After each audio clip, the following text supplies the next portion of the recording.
वसुदेवसुतं देवं कंसचाणूरमर्दनं देवकी परमानन्दं कृष्णं वन्दे जगद्गुरुं शङ्करं शङ्कराचार्यं केशवं बादरायणं सूत्रभाष्यकृतं वन्दे भगवन्तौ पुनः पुनः ब्रह्मानन्दं परमसुखदं केवलं ज्ञानमूर्तिं द्वन्द्वातीतं गगनसदृशं तत्त्वमस्यादिलक्ष्यम् एकन्नित्यं विमलमचलं सर्वदी साक्षिभूतं भावातीतं त्रिगुणरहितं सद्गुरुं तन्नमामि। गोपाल कृष्ण भगवान की जय। सद्गुरुनाथ महाराज की जय। ओम सहनाववतु सहनौ भुनक्तु सह वीर्यं करवावहै तेजस्विनावधीतमस्तु मा विद्विषावहै। ओम शांति शांति शांति।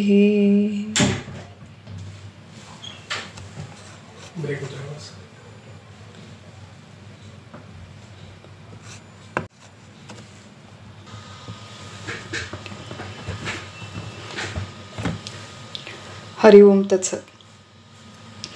सर्वांना प्रणाम, सर्वांना वंदन करते। कठोपनिषदाचा अभ्यास आपण करत आहोत। कठोपनिषद मधील अध्याय 2 आणि वल्ली 2 याचा अभ्यास, याचं चिंतन आपलं चालू आहे।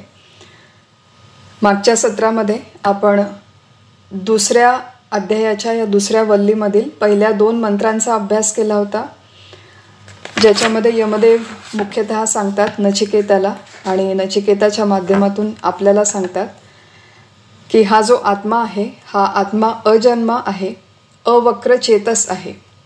अजन्मा, ज्याचा कधीही जन्म होत नाही, आणि अवक्र चेतस, ज्याच्यामध्ये कुठलीही वक्रता नाही, ज्याच्यामध्ये कुठलाही विकार नाही। सूर्याचे किरण जसे वक्र होतात, रिफ्रॅक्शन होतं त्यांचं, तसं आत्मप्रकाशाचं वक्रीभवन होत नाही। त्याच्यामध्ये कुठलेही विकार नाही, कुठलेही बदल होत नाही।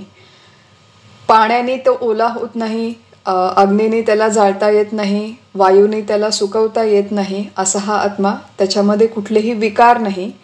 आणि वक्रीभवन याचा असा पण एक अर्थ आहे की ज्या प्राण्याच्या मध्ये संपूर्ण चर अचर सृष्टीमध्ये हा आत्मा व्यापून आहे, आणि ज्या प्राण्याच्या मध्ये हा व्यापून आहे त्या प्राण्याच्या आकाराचा तो होत नाही। गायीचा आत्मा गायीच्या आकाराचा नसतो, घोड्याचा आत्मा घोड्याच्या आकाराचा नसतो, मुंगीचा आत्मा मुंगीच्या आकाराचा नसतो, झाडाचा झाडासारखा नसतो। संपूर्ण चर अचर सृष्टीमध्ये व्यापून आहे, तरी देखील पूर्णपणे अलिप्त आहे, त्याच्यामध्ये कुठलेही विकार नाही, असा हा निराकार आत्मा, ज्याचा कधीही जन्म होत नाही। नचिकेता, हे तुझं मूळ स्वरूप आहे, आणि नचिकेताच्या माध्यमातून यमदेव आपल्याला सांगतात की हे आपलं देखील मूळ स्वरूप आहे। असा हा सरळ चित्त असलेला आत्मा यमदेव म्हणतात की 11 द्वारांच्या पुरामध्ये राहतो। पूर म्हणजे शरीर, देह। 11 द्वारं कुठली आहेत तर 2 नासिका, 2 नयन, 2 कर्ण, 1 मुख, ही 7 द्वारं झाली। आणि याच्याशिवाय शिश्न, गुदद्वार, ब्रह्मरंध्र आणि नाभी अशी 4 द्वारं, हे सगळे मिळून 11 द्वारांचं हे आपलं पूर, हे आपलं शरीर, याच्यामध्ये हा आत्मा राहतो। आणि याच्यामध्ये राहणाऱ्या या आत्म्याचा कधीही जन्म होत नाही। जन्म कोणाचा होतो? जन्म शरीराचा होतो, परंतु आत्म्याचा जन्म होत नाही। आणि हे एवढं सगळं तत्वज्ञान आपण कशासाठी समजावून घेत आहोत की अनुष्ठाय न शोचती। यमदेव आपल्याला या अभ्यासाचं उद्दिष्ट अगदी स्पष्टपणे सांगतात। शुक्रवारची रात्र आहे, आपल्याला मनोरंजनासाठी अनेक सगळे कार्यक्रम उपलब्ध आहेत, अनेक सगळे बाहेर ॲव्हेन्यूज आहेत।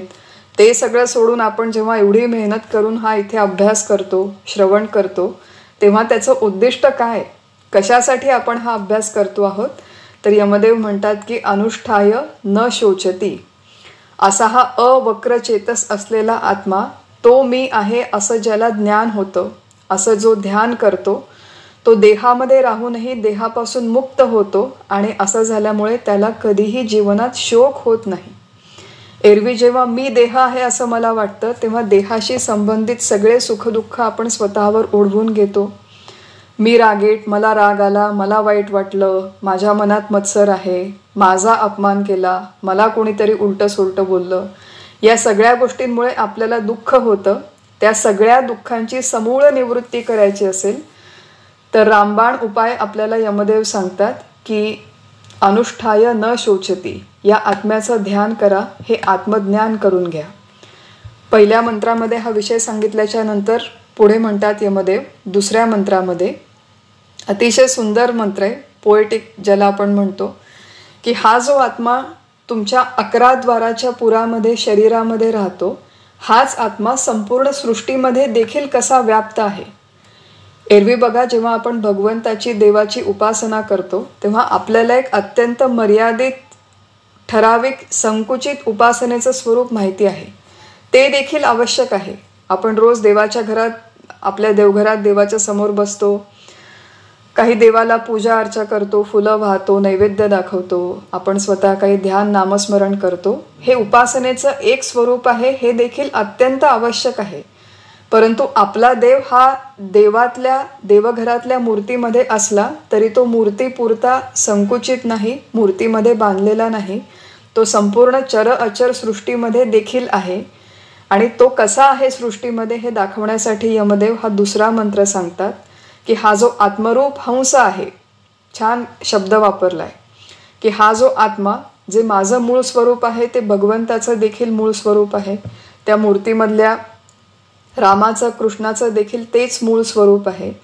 आणि हा जो आत्मा, हा आत्मरूप हंस सगळीकडे गमन करतो. आकाशामध्ये सूर्याच्या रूपाने याचा उदय आणि अस्त होतो, संपूर्ण सृष्टीला व्याप्त करतो. संपूर्ण अंतरिक्षामध्ये वायूच्या रूपाने हा चलनवलन करतो, अग्नीच्या रूपाने जळतो, पृथ्वी रूपाने आहे, अतिथी रूपाने आहे, मनुष्य रूपामध्ये हाच आहे, कलशामधला सोम हाच आहे. संपूर्ण मनुष्यांच्या मध्ये राहणारा, केवळ एका व्यक्तीमध्ये नाही तर सर्व मनुष्य सर्व प्राण्यांच्या मध्ये राहणारा, व्योमसत आकाशात राहणारा, अब्जा, अब्जा शब्दाचा अर्थ आहे जलापासून म्हणजे पाण्यापासून उत्पन्न होणारा, ऋतुजा यज्ञकर्मांपासून उत्पन्न होणारा, अद्रिजा म्हणजे पर्वतांपासून नाना रूपांनी प्रकट होणारा हा आत्मा. याला आपण व्यापक पद्धतीने अनेक ठिकाणी बघू शकतो. नदीमध्ये हाच आहे, गंगा यमुना गोदावरीमध्ये हाच आहे. पृथ्वीमधून जेवढं धान्य उगवतं, गहू तांदूळ आपली ज्वारी, अनेक प्रकारच्या भाज्या फळं फुलं, या सगळ्यांच्यामध्ये हाच आत्मा आहे. बृहत ऋतम, सगळ्यात मोठं बृहत परमसत्य ऋत असलेला हा आत्मा. याला संपूर्ण सृष्टीमध्ये तू बघायला शिक नचिकेता, असं यमदेव म्हणतात. आणि नचिकेताच्या माध्यमातून हीच गोष्ट आपल्याला देखील सांगतात. संपूर्ण सृष्टीमध्ये आत्मा बघणं ही जी एक साधना पद्धती आहे, ही उपासना पद्धती आहे, व्यापक उपासनेची ही एक पद्धत आहे. याला आपल्या शास्त्रामध्ये म्हणतात अन्वयाची दृष्टी. अन्वय म्हणजे एकरूपता, एकच तत्व, एकच तत्व संपूर्ण सृष्टीमध्ये बघणं याला म्हणतात अन्वय. अन्वयाची दृष्टी विकसित करणं. यमदेवांनी इथे भलेही सांगितले की तू नदीमध्ये बघ, झाडामध्ये बघ, फळांमध्ये बघ, फुलांमध्ये बघ, सगळ्या प्राण्यांमध्ये बघ, असं संपूर्ण सृष्टीमध्ये राम बघा, हरी बघा, भरला घनदाट हरी दिसे, आपल्या संतांचा हा प्रत्यक्ष अनुभव आहे. अशा प्रकारचे मंत्र आपण जेव्हा वाचतो तेव्हा त्याचा थोडासा अजून विचार करणं आवश्यक आहे की हे ऑन पेपर आपल्याला कळतं की संपूर्ण सृष्टीमध्ये आता ह्या टेबलामध्ये तेच ब्रह्म आहे, फोनमध्ये आहे, लॅपटॉपमध्ये आहे, माऊसमध्ये आहे, हे ऑन पेपर आपल्याला कळतं. परंतु प्रत्यक्ष जेव्हा आपण व्यवहार करतो तेव्हा आपल्या दृष्टीला सगळा भेदच दिसतो. मग या भेदमय सृष्टीमध्ये ही अभेदाची दृष्टी, अन्वयाची दृष्टी कशी विकसित करायची, याच्यासाठी एक छान वेदांतांनी आपल्या साधना पद्धती दिलेली आहे. तिचा अगदी थोडक्यात विचार करू की प्रत्येक व्यक्ती वस्तूमध्ये हे ब्रह्म किंवा हा आत्मा कसा बघायचा. त्याच्यासाठी प्रत्येक वस्तूचं जे रूप आहे त्याचं आपण थोडंसं परीक्षण करू, त्याचा विचार करू. प्रत्येक दृश्य पदार्थाचे एकूण 5 घटक आहेत. त्या प्रत्येक दृश्य पदार्थाला एकूण 5 आयाम आहेत. अस्ति, भाती, प्रिय, नाम आणि रूप असे ते 5 आयाम आहेत. प्रत्येक दृश्य पदार्थाला आहेत. उदाहरणार्थ हा माझ्याकडे फोन आहे. हा जो फोन आहे या फोनला आपण फोन या नामाने ओळखतो. फोन असं नुसतं नाम जरी उच्चारलं तरी हे यंत्र आपल्या डोळ्याच्या समोर उभा राहतं, कारण की या आकाराला, या पदार्थाला फोन हे नाम आहे. याला एक विशिष्ट रूप आहे, याला एक विशिष्ट आकार आहे. नाम आणि रूप असं म्हणतात आपल्या शास्त्रामध्ये की हे माईक आहे. माईक म्हणजे याला उत्पत्ती, स्थिती आणि लय आहे. कधी काळी हा फोन निर्माण झाला, काही काळ टिकेल आणि काही काळाने याचा विनाश होईल. असं हे जे नामरूप आहे हे माईक आहे आणि व्यावहारिक सत्तेतलं आहे. आपला जो सगळा व्यवहार आहे हा नामरूपांच्या बरोबर होतो, पदार्थांच्या नामरूपांच्या बरोबर होतो. याला म्हणतात व्यावहारिक सत्ता, नामरूप. याच्याशिवाय जे 3 आयाम आहेत प्रत्येक वस्तूचे, ते 3 आयाम आहेत अस्तित्व, भातित्व आणि प्रियत्व. अस्तित्व म्हणजे हा फोन आहे, हा अस्तित्वात आला म्हणून आपण याला पाहू शकतो, याचा अभ्यास करू शकतो, याला वापरू शकतो. म्हणून फोनला अस्तित्व आहे, पहिली गोष्ट. फोनला भातित्व आहे. भा शब्दाचा अर्थ आहे संस्कृतमध्ये ज्ञान होणे. या फोनचं आपल्याला ज्ञान होऊ शकतं. व्यवहारात आपण काय म्हणतो की मला या फोनचं ज्ञान झालं, पण मला हा लॅपटॉप अजिबात कळला नाही. सारखा माझा हँग होतोय. काय या लॅपटॉपमध्ये प्रॉब्लेम आहे मला कळत नाही. लॅपटॉपचं मला ज्ञान नाही, पण मला फोनचं ज्ञान आहे. त्यामुळे फोन हा कळू शकतो. आता बघा, व्यवहारामध्ये मी म्हणते की मला फोन कळला, हे देखील ज्ञान आहे. आणि मला लॅपटॉप कळला नाही, हे देखील ज्ञानच आहे. मला काहीतरी कळणं हे देखील ज्ञान आहे आणि मला कळत नाही हे कळणं हे देखील ज्ञान आहे. त्यामुळे प्रत्येक वस्तूला भातित्व आहे. ते जाणणं किंवा न जाणणं हा व्यवहार त्या वस्तूबरोबर होऊ शकतो. आणि तिसरी गोष्ट, प्रत्येक वस्तूला प्रियत्व आहे. म्हणजे हा फोन एक तर मला आवडतो, हा लॅपटॉप मला आवडत नाही कारण की तो सारखा हँग होतो. आवडतं, आवडत नाही, किंवा एखाद्या वस्तूबद्दल आपण उदासीन असतो. ती आवडते असंही नाही आणि ती आवडत नाही असंही नाही. मग हे जे वस्तूला प्रियत्व आपण दिलेलं आहे की एखादी वस्तू जरी आपण उदासीन असलो तरी ती आवडण्याची शक्यता आहे. मग प्रत्येक वस्तूला हे जे अस्तित्व, भातित्व आणि प्रियत्व आलेलं आहे, हे जे 3 आयाम आहेत ते ईश्वरी सत्तेतले आहे असं मानलं जातं. या फोनला अस्तित्व कोणी दिलं? आपण म्हणू की हा फोन तर मनुष्याने निर्माण केला, मनुष्याने याला अस्तित्व दिलं. मनुष्याने जरी याला अस्तित्व दिलेलं असेल तरी हा फोन निर्माण करण्यासाठी जे मूलभूत घटक लागले सृष्टीमधले, काही धातू लागले, काही आपण इलेक्ट्रिकच्या वायर्स वगैरे करतो त्याच्यासाठी जे फंडामेंटल एलिमेंट्स लागले, मूलभूत घटक, ते कोणी निर्माण केले? ते ईश्वराने निर्माण केले. ज्या मनुष्याने या फोनची निर्मिती केली त्या मनुष्याचं शरीर कोणी निर्माण केलं? ते ईश्वराने निर्माण केलं. ज्या पंचमहाभूतांपासून हे शरीर बनलेलं आहे ती पंचमहाभूतं ईश्वराने केली. ज्या बुद्धीचा वापर करून मनुष्याने या फोन नावाच्या यंत्राची निर्मिती केली ती बुद्धी देखील त्याला ईश्वरानेच दिलेली आहे. त्यामुळे सृष्टीमधल्या सगळ्या पदार्थांचं अस्तित्व हे अल्टिमेटली ईश्वराच्या हातामध्ये आहे, ईश्वरी सत्तेतलं आहे. जसं अस्तित्व ईश्वरी सत्तेतलं आहे तसं भातित्व हा फोन आपण जाणता येऊ शकतो आणि या फोनच्या बद्दल प्रियत्व अथवा अप्रियत्व आपल्याला वाटू शकतं. या 3ही ज्या प्रॉपर्टीज आहेत, हे 3ही जे आयाम आहेत हे ईश्वरी सत्तेतले आहेत. ईश्वराने हे दृश्य सृष्टीतल्या प्रत्येक पदार्थाला दिलेले आहेत, अस्तित्व, भातित्व आणि प्रियत्व. आणि आपलं वेदांत शास्त्र सांगतं की अस्तित्वाचा उगम कुठून झाला? ईश्वरी सत्तेमध्ये जे अस्तित्व आहे त्याचा उगम ज्या तत्वापासून झाला त्याला सत तत्व असं म्हणतात. भातित्वाचा उगम ज्याच्यापासून झाला त्याला चित म्हणतात आणि प्रियत्वाचा उगम ज्याच्यापासून झाला त्याला आनंद असं म्हणतात. सत, चित, आनंद, निरपेक्ष अस्तित्व, निरपेक्ष ज्ञान आणि निरपेक्ष सुख. अस्तित्व, ज्ञान आणि सुख जे कशावरतीही आणि कोणावरतीही कधीही अवलंबून नाही, अशा अस्तित्व, ज्ञान आणि सुखाला सत, चित, आनंद म्हणतात. यालाच आत्मा, यालाच परमात्मा, यालाच ब्रह्म अथवा परब्रह्म म्हणतात. आणि ही सच्चिदानंदाची जी आहे ती पारमार्थिक सत्ता आहे. या पारमार्थिक सत्तेतलं जे सच्चित आनंद आहे ते व्यवहार्य नाही. सच्चिदानंदाबरोबर आपल्याला बोलता येत नाही, त्याला पाहता येत नाही, त्याला ऐकता येत नाही. मग त्याला व्यवहार्य करण्यासाठी ईश्वरी सत्तेमध्ये अस्तित्व, भातित्व आणि प्रियत्व हे 3 आयाम ईश्वराने निर्माण केले. ते प्रत्येक वस्तूला दिले आणि त्याच वस्तूला नामरूप देखील दिलं. मग नामरूप अस्ति, नामरूप भाती आणि नामरूप प्रिय. प्रत्येक नामरूप असतं, ते आपल्याला जाणता येतं आणि ते आपल्याला प्रिय अथवा अप्रिय असतं. हा जो सगळा आहे हा माईक व्यावहारिक सत्तेतला आणि ईश्वरी सत्तेतला विचार आहे. हे झालं मूळ शास्त्र.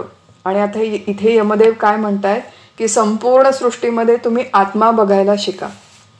हा आत्मा आपण कसा बघायचा की समोर जी व्यक्ती येते अथवा समोर जी वस्तू येते थोड्या वेळापुरतं तिच्या नामरूपाबद्दलचे आपले विचार हे बाजूला ठेवायचे.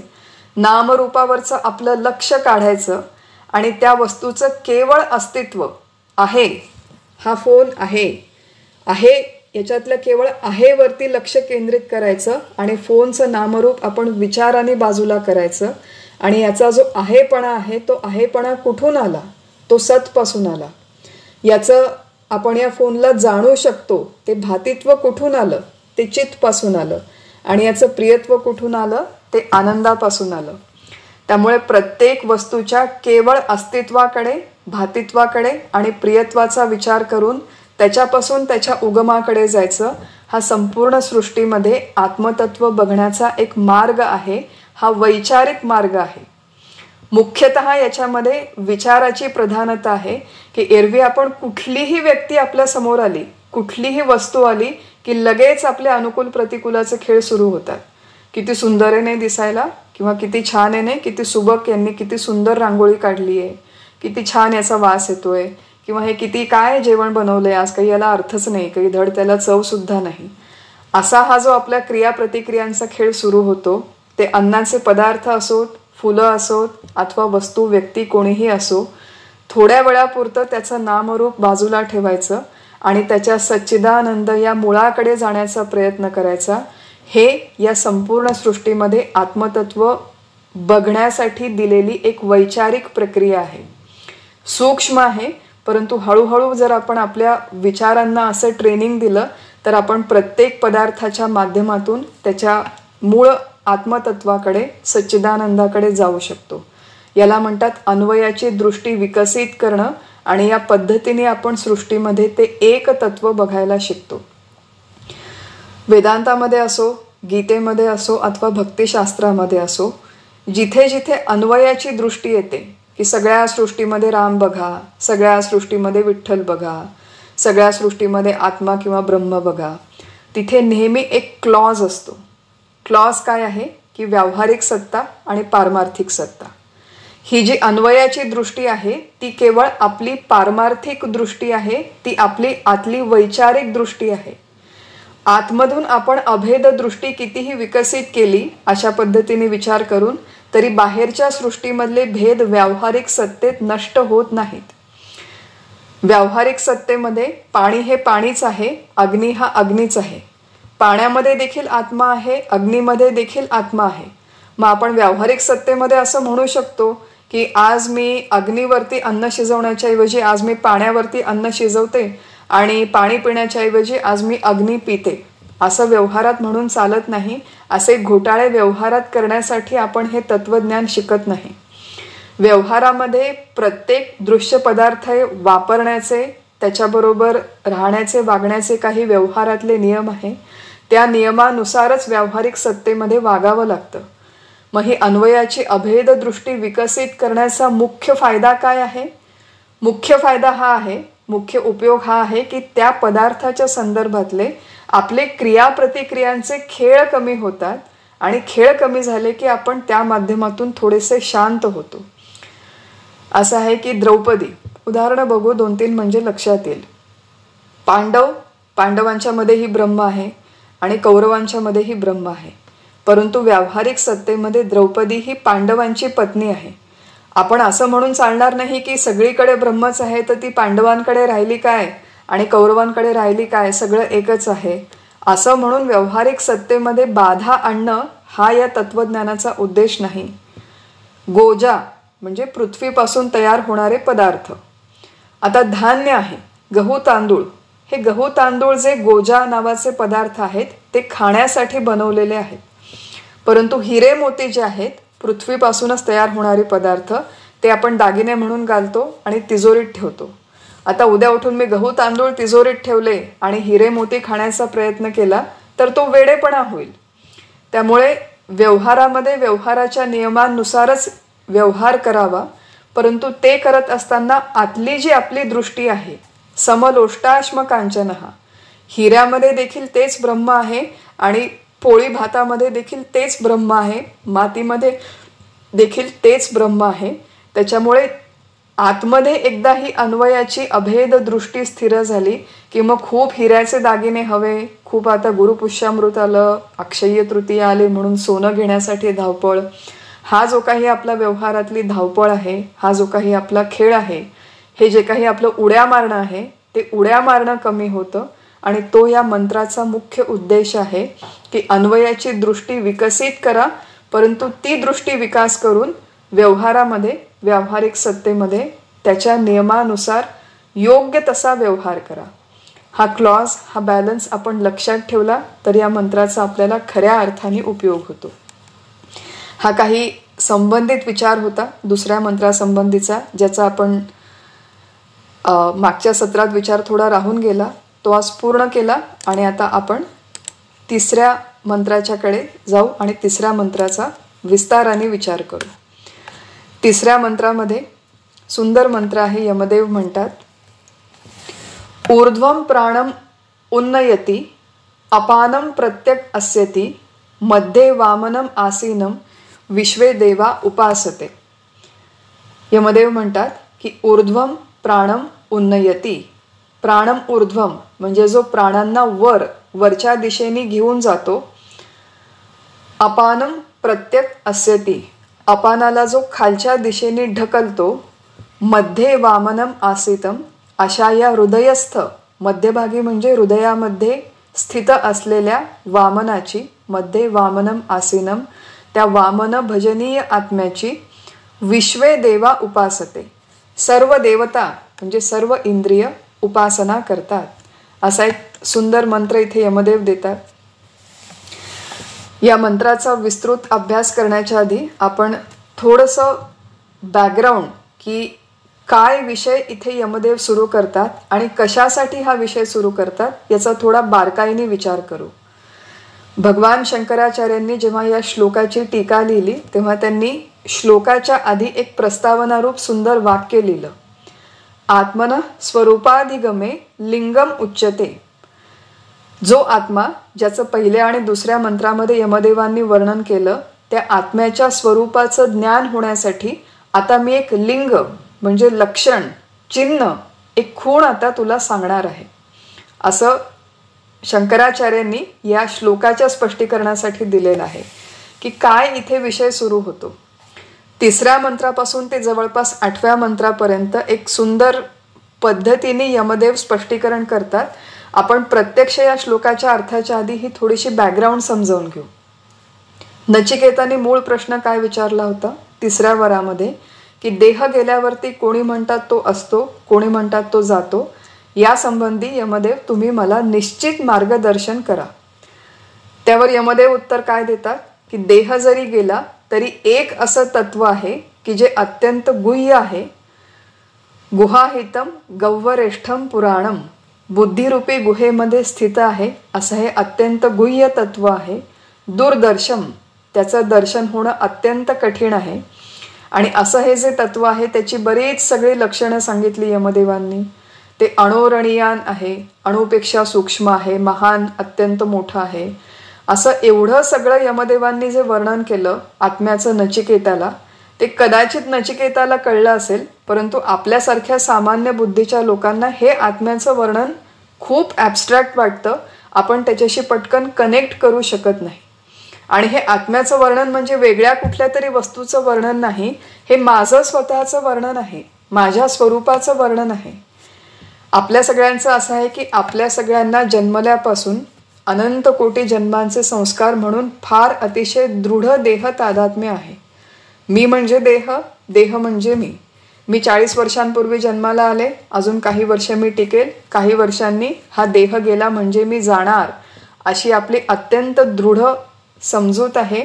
आणि त्यामुळे यमदेव जेव्हा आत्म्याचं वर्णन करतात की अशरीरम शरीरेषु, शरीरामध्ये हा अशरीरी आहे, महान आहे, विभू, सनातन वगैरे वगैरे, आता आपण जे वाचलं दुसऱ्या मंत्रांमध्ये, हे आपल्या दृष्टीने फार वरचा स्तर आहे. आणि यमदेव इथे आपल्यासाठी एक स्तर खाली येतात की हे एवढं मोठं जे आत्म्याचं वर्णन आहे हे अजून आमच्यासारख्या सामान्य बुद्धीच्या लोकांना कळत नाही, कनेक्ट करता येत नाही, आम्हाला काही अजून याचं ज्ञान होईल किंवा अनुभूती येईल अशी शक्यता अजिबात वाटत नाही. मग यमदेव काय करतात की एका टीचिंग टेक्निकचा उपयोग करतात, टीचिंग मेथॉडॉलॉजी. ती काय आहे की from known to unknown. Known म्हणजे काय, आपल्याला जे माहिती आहे त्याच्यापासून आपल्याला जे माहिती नाही तिथपर्यंत घेऊन जाणं. जेव्हा नचिकेताच्या प्रश्नाला यमदेवाने डायरेक्ट उत्तर दिलं तेव्हा ते आपल्याला कळलं नाही, थोडंफार शाब्दिक स्तरावर कळलं असेल, परंतु अनुभूतीच्या काही आपण अजून जवळपास गेलेलो नाही. मग यमदेव काय म्हणतात की ठीक आहे, हा दुर्दर्श, अशरीरी, अणुपेक्षा सूक्ष्म, संपूर्ण सृष्टीमध्ये, पृथ्वीमध्ये, सूर्यामध्ये, आकाशामध्ये असलेला आत्मा तुला अजून कळत नाही. ठीक आहे, तुला काय कळतं? आपल्याला, तुला म्हणजे नचिकेताला नाही, आपल्याला काय कळतं? आपल्याला आपला देह कळतो. मग यमदेव म्हणतात की आता या देहाचा आधार घेऊन, या देहाच्या आधाराने, देहाच्या मदतीने लिंगम म्हणजे मी पॉइंट आउट करतो, मी निर्देश करतो. या देहाचा तू विचार कर, या देहाच्या माध्यमातून होणाऱ्या क्रियांचा विचार कर आणि त्याच्या माध्यमातून मी या आत्मस्वरूपाकडे निर्देश करतो. त्यामुळे या श्लोकाचं पहिलं एक वैशिष्ट्य असं आहे की या माध्यमातून यमदेव या शरीराच्या माध्यमातून या आत्म्याच्याकडे निर्देश करायला सुरुवात करतात. ही पहिली गोष्ट. दुसरी गोष्ट, यमदेवाने नचिकेताला सांगितलं होतं की हा जो अत्यंत कठीण दर्शन होण्यासाठी आत्मा आहे त्याचं जर तुला दर्शन करून घ्यायचं असेल तर अध्यात्म योगाधिगमेन देव. अध्यात्म योग, आपण हे सगळे शब्द शिकलो आहोत. आपली समस्या ही आहे की आपण नवीन मंत्र शिकतो आणि जुनं काय शिकलो ते सगळं पुढचं पाठ आणि मागचं सपाट. अध्यात्म योग हा जो शब्द आहे की अध्यात्म म्हणजे शरीर स्थित चैतन्य, योग म्हणजे ते मी आहे असा अनुभव घेणं. हा देह मी नसून या देहामध्ये स्थित असलेलं चैतन्य मी आहे, हे प्रत्यक्ष अनुभव घेण्याच्या शास्त्राला, साधनेला अध्यात्म योग असं म्हणतात. आचार्यांनी जेव्हा याची टीका लिहिली तेव्हा त्यांनी लिहिलं होतं की अध्यात्म योग म्हणजे विषयाकार वृत्ती दूर करून किंवा बाजूला कार करून तिला आत्माकार करणं, याला अध्यात्म योग असं म्हणतात. आपली वृत्ती, आपली विचारांची पद्धती ही कायम विषयाकार असते, कायम ही बाहेरच्या विषयांमध्ये गुंतलेली असते. परांची खाणी व्यतृणत स्वयंभू, सगळे मंत्र आपण शिकलेलो आहोत की आपली इंद्रिय ही कायम बाहेरच्या जगामध्ये धावतात, बाहेरच्या विषयांचा आकार घेतात. सध्या आमची दृष्टी आणि सध्या आमची अंतःकरण वृत्ती ही इलेक्शनच्या आकाराची झालेली आहे. तेलंगणामध्ये निवडणुका झाल्या, मध्य प्रदेशचा मुख्यमंत्री कोण होणार, छत्तीसगडचा कोण होणार, मग जो झाला तो का झाला, त्याची निवड का केली, या अमुक एका दुसऱ्याची निवड का नाही केली. अखंड आपण त्याच बातम्या बघतो आणि 24 तास तेच विषय आपल्या मनामध्ये घर करून राहतात. आणि अशा प्रकारे बाहेर इलेक्शनच्या आकाराची झालेली वृत्ती कधीही अंतर्मुख होऊ शकत नाही आणि अंतर्मुख होऊन आपल्या या आत्मस्वरूपावर केंद्रित होऊ शकत नाही. प्रत्यक्ष आपल्या आजच्या चिंतनाचा हा विषय नाही, परंतु सध्याचा अगदी हॉट टॉपिक आहे म्हणून 2 मिनिटात मेन्शन करते की निवडणुकांचे जेव्हा दिवस येतात, आत्ता तेलंगणामध्ये आमच्या विधानसभेच्या निवडणुका झाल्या. निवडणुका जेव्हा होतात तेव्हा आपलं कर्तव्य काय आहे भारताचा नागरिक म्हणून, तर आमचे सद्गुरू डॉक्टर काका म्हणतात की आपला काय रोल आहे हा एकदाच निश्चित ठरवून घ्यावा. एक तर मी मतदाता आहे, किंवा मी कार्यकर्ता आहे, किंवा मी नेता आहे.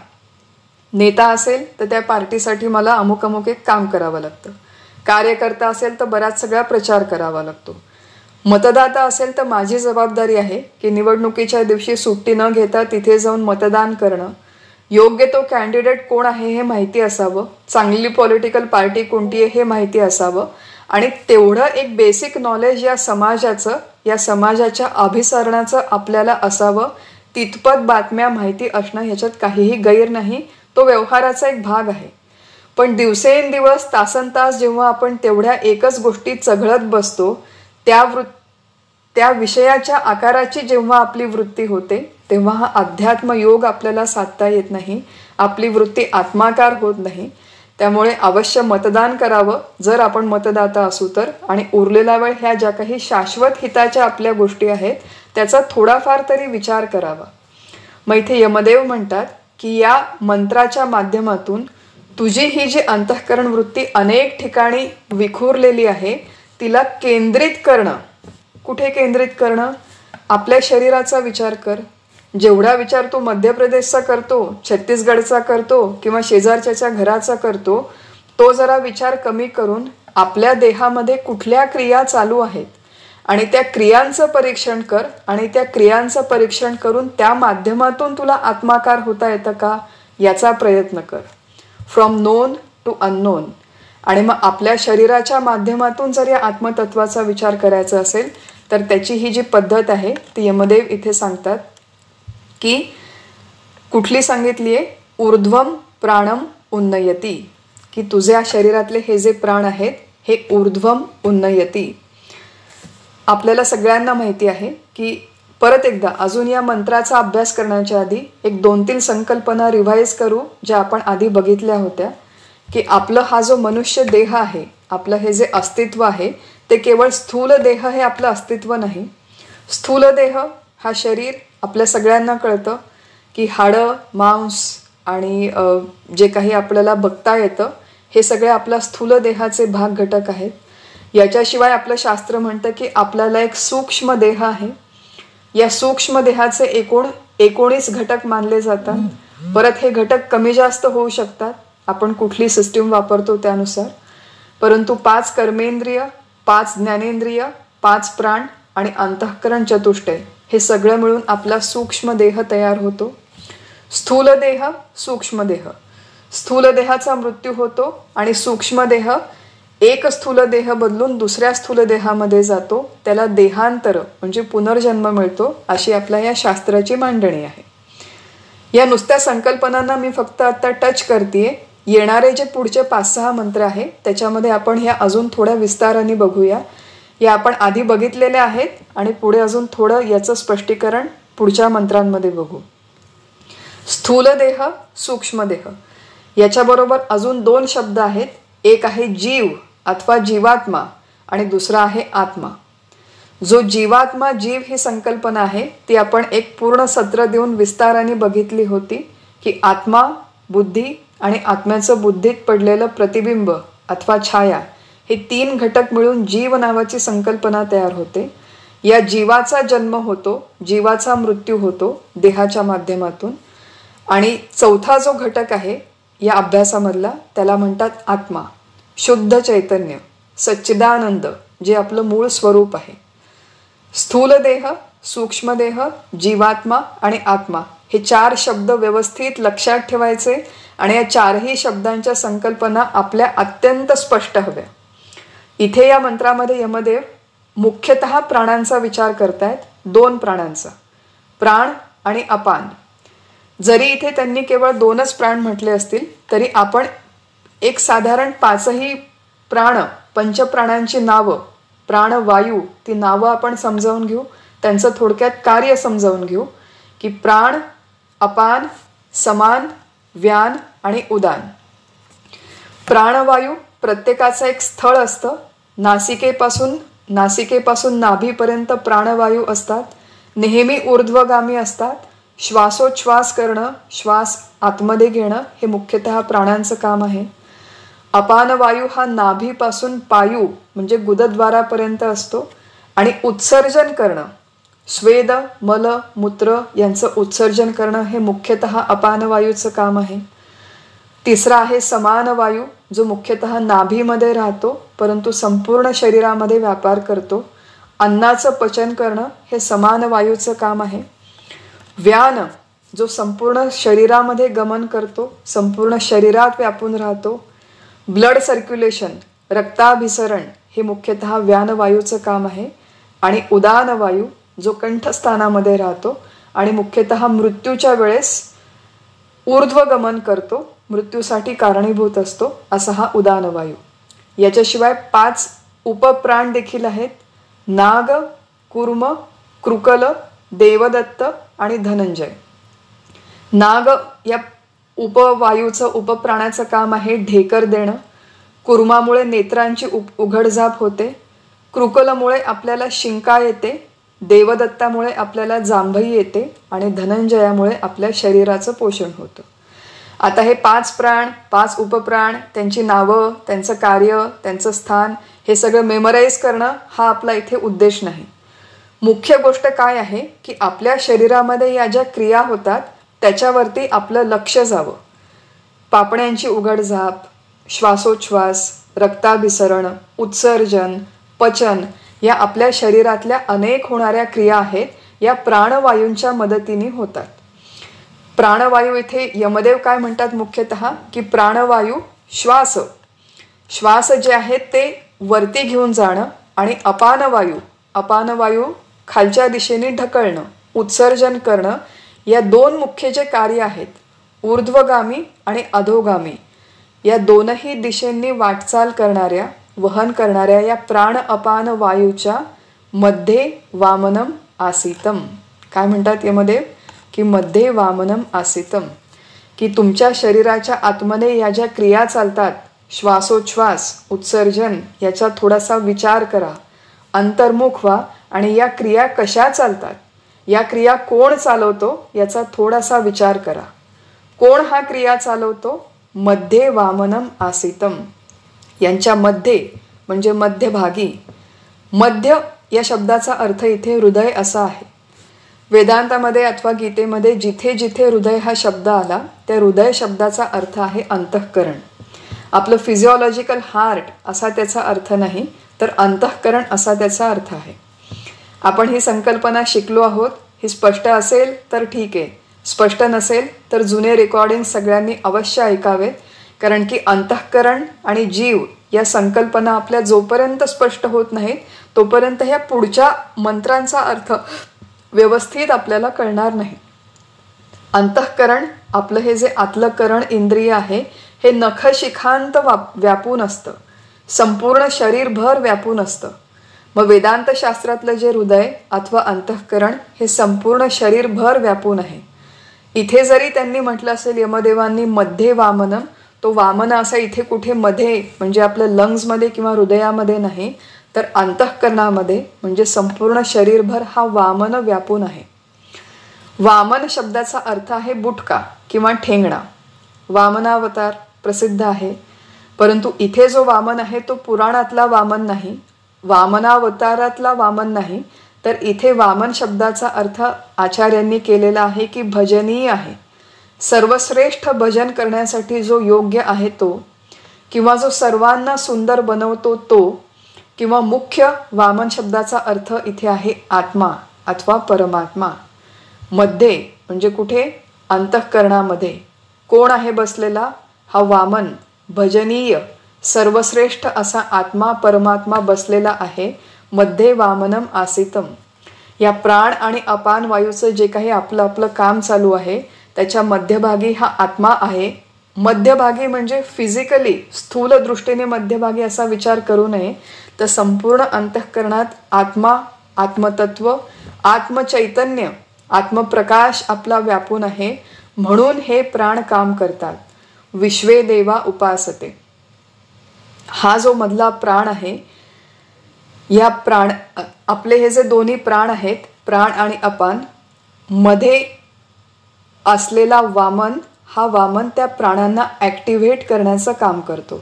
आचार्य आपल्या टीकेमध्ये लिहितात की हे प्राण, आपल्याला वाटतं की आपण श्वासोच्छ्वास घेतो, आपल्याला वाटतं की पचन नावाची क्रिया होते, उत्सर्जनाची क्रिया होते, रक्ताभिसरणाची क्रिया होते. या सगळ्या क्रिया होण्यासाठी प्राणांची शक्ती आवश्यक असते. प्राण जरी असले आणि हे सगळे अवयव जरी असले तरी या संपूर्ण संघाताला ॲक्टिव्हेट करणारं एक चेतन तत्व असणं आवश्यक आहे. वेदांत शास्त्राच्या नुसार प्राण स्वतः अचेतन आहेत, अचेतन जड आहेत. अचेतन जड म्हणजे काय की याच्या अगदी स्पेसिफिक व्याख्या आहेत. जो स्वतःलाही जाणतो आणि दुसऱ्यालाही जाणतो त्याला चेतन म्हणतात. जो स्वतःलाही जाणत नाही आणि जो दुसऱ्यालाही जाणत नाही त्याला अचेतन म्हणतात. उदाहरणार्थ दगड. दगडाला हे कळत नाही की मी दगड आहे आणि दगडाला हेही कळत नाही की आपल्या समोर असलेला माणूस आहे. हा फोन अचेतन आहे, दगड अचेतन आहे, परंतु मी चेतन आहे. मला कळतं की हा दगड आहे, मला कळतं की हा फोन आहे, मला कळतं की मी स्त्री आहे. त्याच्यामुळे मी चेतन आहे, परंतु दगड आणि फोन अचेतन आहेत. जेव्हा मी म्हणते की मी चेतन आहे तर माझ्यातलं नेमकं कुठलं तत्व चेतन आहे? बघा, हे जर स्थूल देह आहे तो स्थूल देह हा चेतन नाही बाय इटसेल्फ.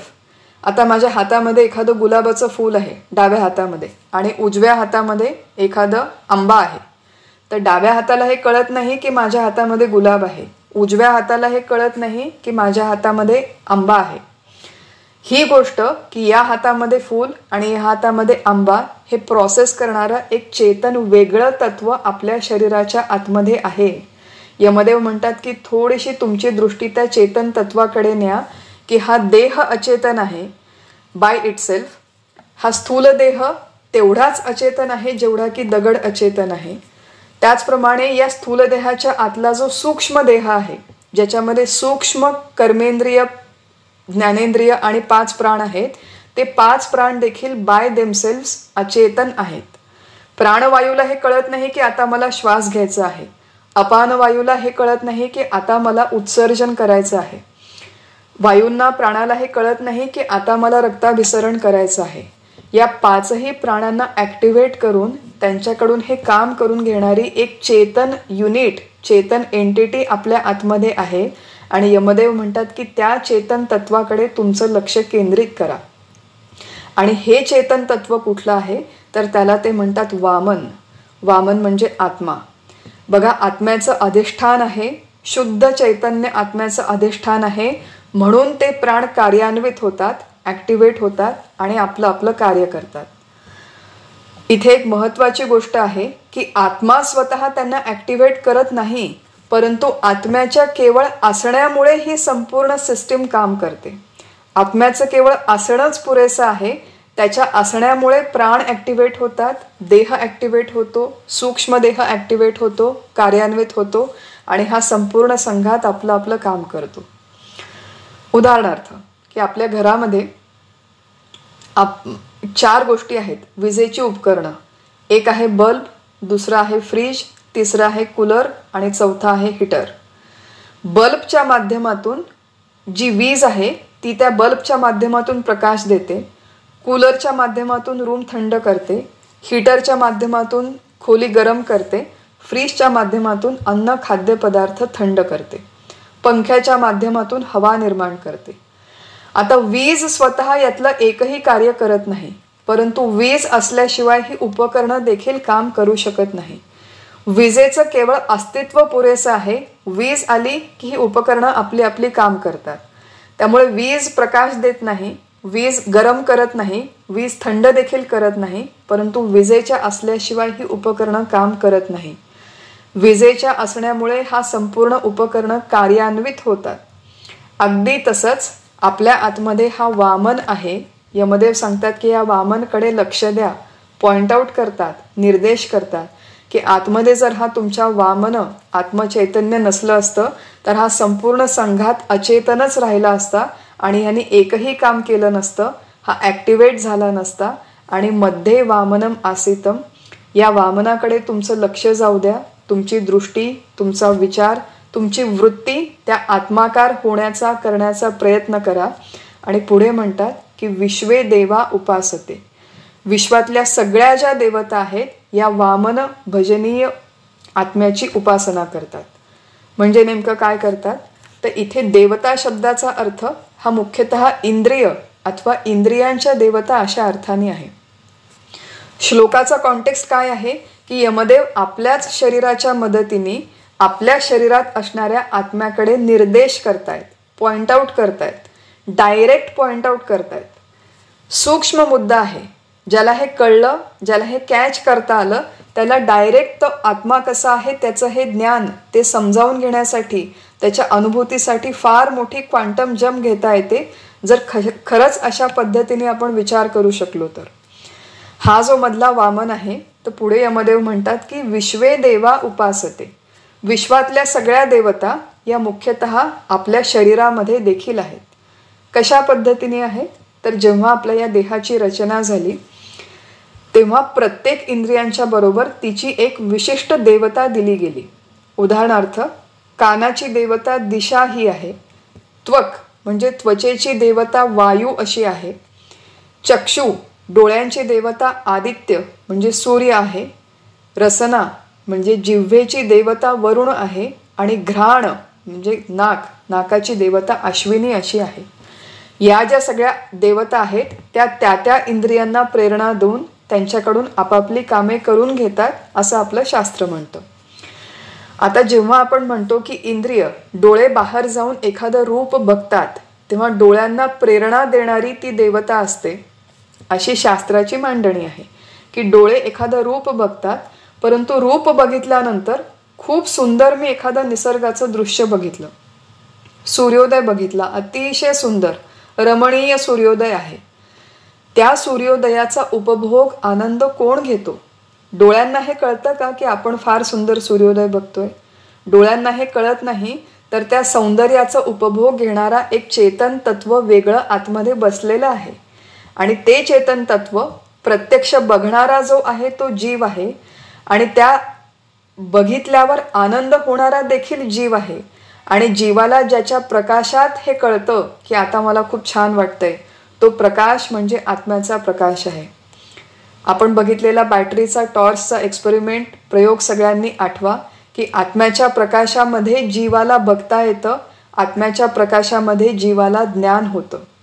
आत्मप्रकाश आहे म्हणून जीव आहे, आत्मप्रकाश आहे म्हणून जीव डोळ्यांच्या माध्यमातून पाहतो, आत्मप्रकाश आहे म्हणून जीवाला डोळ्यांनी जे ग्रहण केलं ते कळतं आणि त्याच्यामुळेच त्याला आपण सुखी झालो अथवा दुःखी झालो हे देखील कळतं.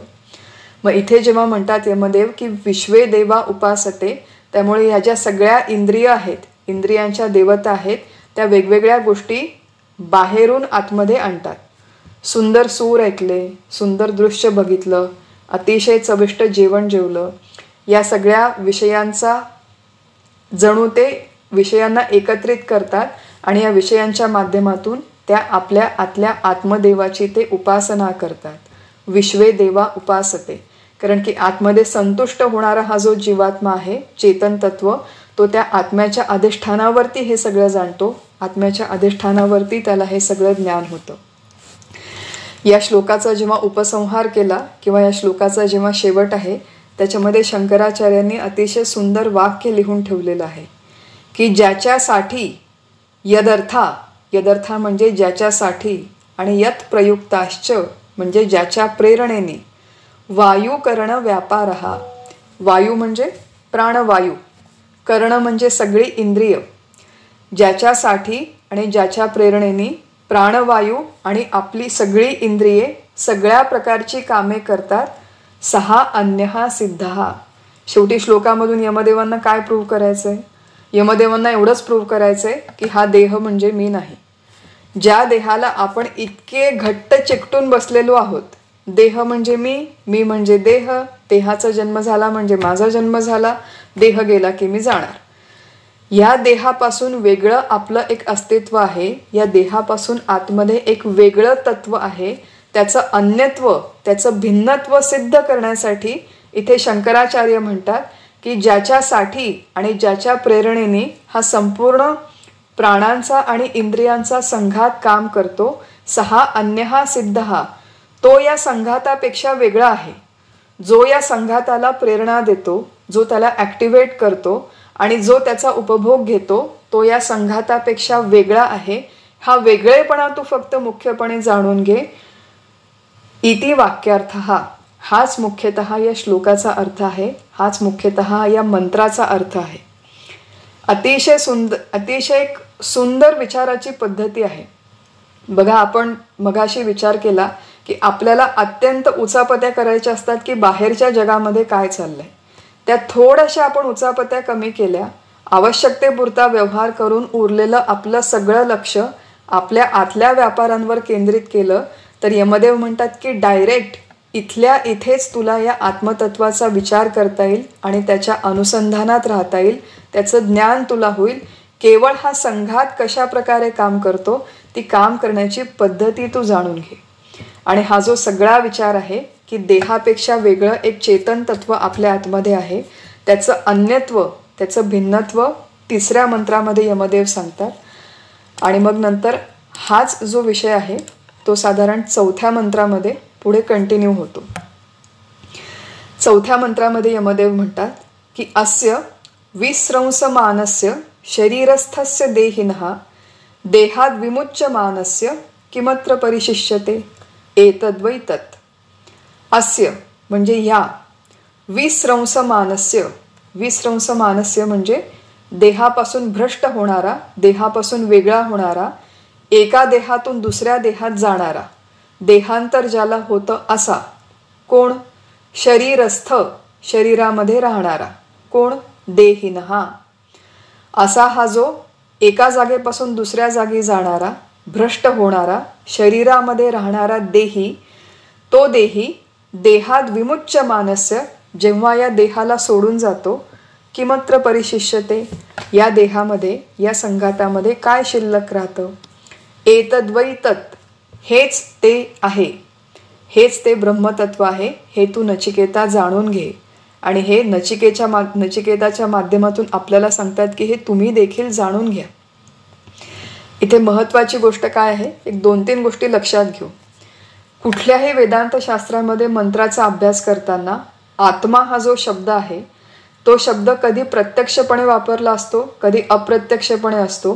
कधी तो जीव या अर्थाने असतो, कधी तो अंतःकरण या अर्थाने असतो, कधी देह अर्थाने असतो आणि कधी परमात्मा या अर्थाने असतो.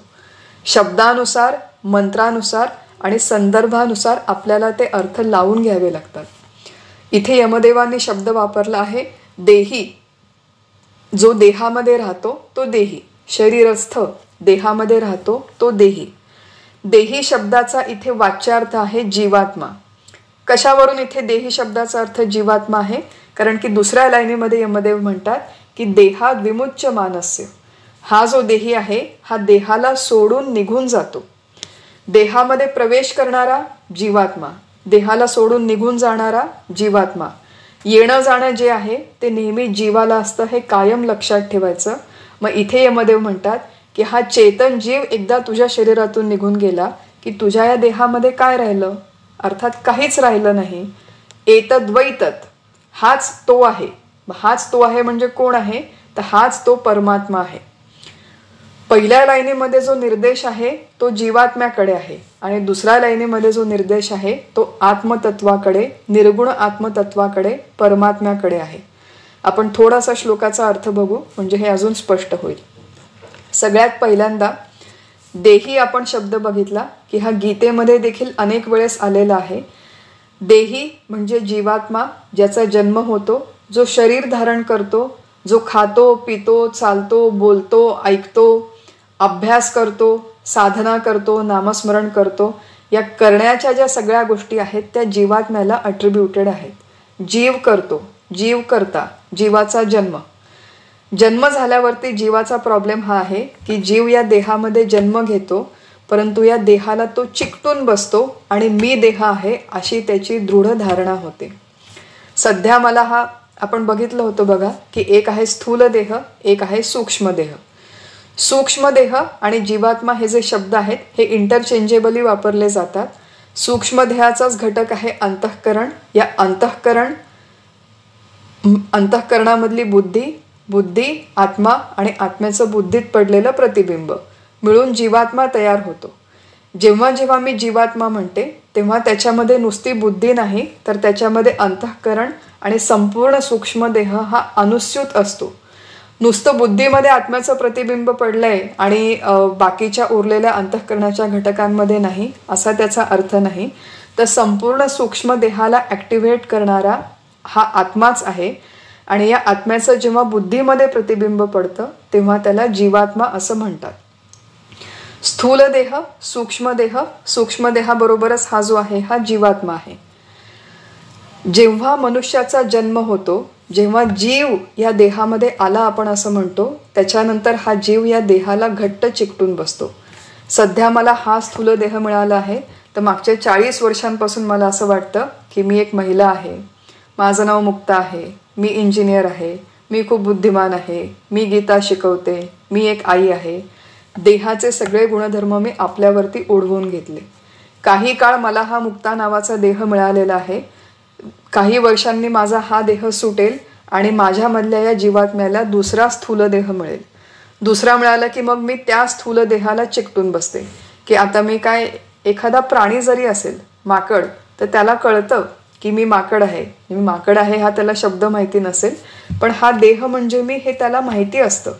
मग तो माकडाच्या देहाला चिकटतो, मग पुढे कधी तो एखाद्या पक्ष्याच्या देहाला चिकटतो, कुत्र्याच्या देहाला चिकटतो, झाडाच्या देहाला चिकटतो. जो स्थूल देह या जीवात्म्याला मिळतो त्या स्थूल देहाला तो चिकटून राहतो, तो मी असा मानतो आणि असं त्याचं संपूर्ण जीवन याच पद्धतीने प्रवाह पतितासारखं वर्षानुवर्षे चालत राहतं. असं आपलं जीवन चालतं. जिवंत असताना, जिवंत या शब्दामध्येच जीव आहे. जिवंत असताना असं आपलं जीवन चालतं की मी म्हणजे देह, देह म्हणजे मी, असं आपण चिकटून बसतो. आणि त्याच्यानंतर जेव्हा मृत्यू होतो, त्या मृत्यूच्या वेळेस काय होतं ते इथे यमदेव आपल्याला सांगतायत की हा जो जीवात्मा आहे हा गमन करतो, या देहाला सोडून जातो. कुठे जातो? बघा, मृत्यूसमयी स्थूल देहाचं विघटन होतं. ज्या क्षणी तो जीवात्मा, चेतन जीव या देहाला सोडून दुसऱ्या देहामध्ये जातो, त्या क्षणी या स्थूल देहाचं तत्क्षणी डिसइंटिग्रेशन व्हायला सुरुवात होतं.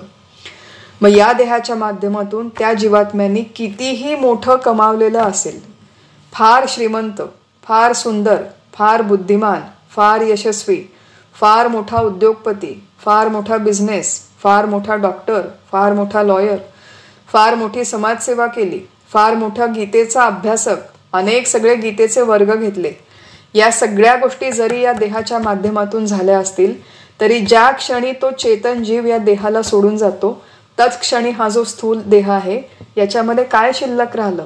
यमदेव प्रश्न विचारतायत. किमत्र परिशिष्यते. तत्क्षणी हा संघात डिसइंटिग्रेट होतो, हा काम करणं बंद होतं. आणि असा हा जो काम बंद करणारा संघात आहे त्याच्यापासून हा जीवात्मा वेगळा आहे, ही गोष्ट तू पहिल्यांदा जाणून घे. आणि मग हे जाणल्याचा परिणाम काय आहे? हा जाणल्याचा मुख्य परिणाम हा आहे की जेव्हा तू जिवंत असतो तेव्हा जी काही मगरुरी आहे, जो काही अभिमान आहे, या देहाच्या माध्यमातून मी किती मिळवलं, हा देह जरी मी असेल तरी मी किती सुंदर, मी किती बुद्धिमान, मी किती कमवलं, माझा बँक बॅलन्स, माझी कार, माझं घर, माझं पुस्तक, माझी फॅमिली, माझा मुलगा, माझे पती, हे जे सगळं मी करत तू बसला, ते खरंच तुझा आहे का? हा देह तरी तुझा आहे का? आणि या देहाच्या माध्यमातून कमवलं ते तरी तुझं आहे का? यह तन काचा कुंभ है. काचा म्हणजे कच्चं मडक्यासारखं हा देह आहे. लिया फिरे था साथी. यह तन काचा कुंभ है, लिया फिरे था साथी. ठपका लागी फुटी गया. एक छोटासा धक्का लागला तर फुटून जाईल हा देह. कछून आया हाती. आणि तुझ्या हातामध्ये काय शिल्लक राहील? ज्या क्षणी तुझा मृत्यू होतो, तो मृत्यूचा क्षण आपल्या हातात नसतो. कुठल्या क्षणाला मृत्यू होईल हे कोणत्याही जीवाला माहिती नसतं. ज्या क्षणी जीवात्मा हा देह सोडून जातो, त्या क्षणी या देहामध्ये काहीही शिल्लक राहत नाही. ही मृत्यूची प्रक्रिया तू व्यवस्थित समजावून घे. आणि त्याच्यानंतर यमदेव परत निर्देश करतात की एतद्वै तत्, हाच तो आत्मा आहे. एखाद्या वेळेस थोडंसं कन्फ्युजन होऊ शकतं की एकीकडे यमदेव म्हणतात की हा जो आहे हा देह सोडून दुसरीकडे जातो, परंतु देह सोडून दुसरीकडे जाणारा कोण आहे? तो जीवात्मा आहे. आत्मा, आपलं जे मूळ स्वरूप आहे ते कुठेही येत नाही, कुठेही जात नाही. न जायते न म्रियते. त्याचा जन्मही होत नाही, त्याचा मृत्यू देखील होत नाही. बघा, एक फार महत्वाची गोष्ट आहे. जेव्हा मनुष्याचा मृत्यू होतो, आपण त्याला म्हणतो की प्राणोत्क्रमण होतं किंवा जीव गेला असं आपण जेव्हा म्हणतो, तेव्हा त्याची जी डेड बॉडी आहे त्या डेड बॉडीमध्ये आत्मा आहे, परंतु जीवात्मा नाही. खूप महत्वाची गोष्ट आहे. आपलं जे मूळ स्वरूप सच्चिदानंद आत्मा तो त्या प्रेतामध्ये देखील आहे. तो तेवढाच त्या प्रेतामध्ये आहे जेवढा तो त्या जीवित शरीरामध्ये होता. मग आत्मा नावाचं तत्व मृत शरीरामध्ये देखील आहे, जीवित शरीरामध्ये देखील आहे. मग मृत आणि जीवित शरीराच्या मध्ये फरक काय आहे? तो फरक इथे यामध्ये पॉइंट आउट करतायत की मृत शरीरामधून जीव निघून जातो आणि जीवित शरीरामध्ये जीव असतो. एखादं उदाहरण बघा की आपल्याकडे बल्ब लावलेला आहे. बल्ब आपण एका सॉकेटमध्ये लावतो. त्या बल्बची जेव्हा फिलामेंट जाते किंवा बल्ब जेव्हा जातो तेव्हा बल्बची आउटर बॉडी तिथे आहे, परंतु ती काम करत नाहीये. फिलामेंट गेलेली आहे, फिलामेंट खराब झाली. याचा अर्थ आतमध्ये इलेक्ट्रिसिटी नाही असा अर्थ होत नाही. इलेक्ट्रिसिटी तिथेच आहे, परंतु ती त्या बल्बच्या माध्यमातून आता प्रकाशित होऊ शकत नाही. मग त्याला उपाय काय आहे की तुम्ही तो बल्ब काढा आणि त्याच्या जागी दुसरा बल्ब लावा. दुसरा बल्ब तिथे मिळाला, दुसरा बल्बचा तो काचेचा गोळा मिळाला आणि तो त्याच सॉकेटमध्ये फिट केला की तीच इलेक्ट्रिसिटी त्या दुसऱ्या बल्बच्या माध्यमातून प्रकाश देते. त्यामुळे बल्बचा बाहेरचा गोळा जरी गेला तरी आतमधली इलेक्ट्रिसिटी ही तशीच असते, फक्त तिचं अभिव्यक्त होण्याचं माध्यम नष्ट झालं. अगदी तसंच मनुष्याचा जेव्हा मृत्यू होतो तेव्हा आत्मा तिथेच आहे, तेवढाच आणि तसाच आहे. फक्त आत्म्याचं जे अभिव्यक्त होण्याचं माध्यम होतं, ज्याला आपण अंतःकरण म्हणतो किंवा ज्याला आपण सूक्ष्म देह म्हणतो, तो अंतःकरण किंवा सूक्ष्म देह आता त्या स्थूल देहात राहिला नाही, तो दुसऱ्या देहामध्ये निघून गेला. त्यामुळे या मृतदेहामध्ये आत्मा जरी असेल तरी तो प्रकट होत नाही. म्हणून आपण त्याला म्हणतो की हे मृत शरीर आहे. तो जीवरूपाने प्रकट होत नाही, तो आता जीवरूपाने त्याने दुसऱ्या देहामध्ये गमन केलं. या श्लोकामध्ये यमदेवांनी जो विषय सांगितलेला आहे तो मुख्य एवढाच आहे की जो जीव आहे तो सोडून गेल्यावरती या देहामध्ये काहीही राहत नाही. आणि जीव जरी सोडून गेला तरी आत्मा नावाचं तत्व तेवढंच तिथेच तसंच आहे. आणि ते कायम राहणारं तत्व, जे येत देखील नाही, जे जात देखील नाही, ते मी आहे असा तू निश्चितपणे विचार कर. त्याच्याकडे तू लक्ष ठेव. त्या वामन भजनीय आत्म्याला तू जाणून घे. त्याचीच तू उपासना कर. त्याच्यावरती तू लक्ष केंद्रित कर. असा हा जो विषय आहे, जीवात्मा, आत्मा, देह, प्राण आणि यांचा संघात, या सगळ्यांचा परस्पर संबंध सूचित करणारा हा सगळ्या श्लोकांचा समूह आहे. याच्या पुढे देखील 5, 6, 7, 8 मध्ये साधारण हाच विषय, याच्यामधले वेगवेगळे प्रश्न काढून यमदेव त्याची उत्तरं देतील. अतिशय सुंदर हा जो विषय आहे हा 5व्या मंत्रापासून आपण पुढच्या सत्रामध्ये कंटिन्यू करू. आज आपला अभ्यास आपण इथेच थांबवू. हरिओम तत्सत.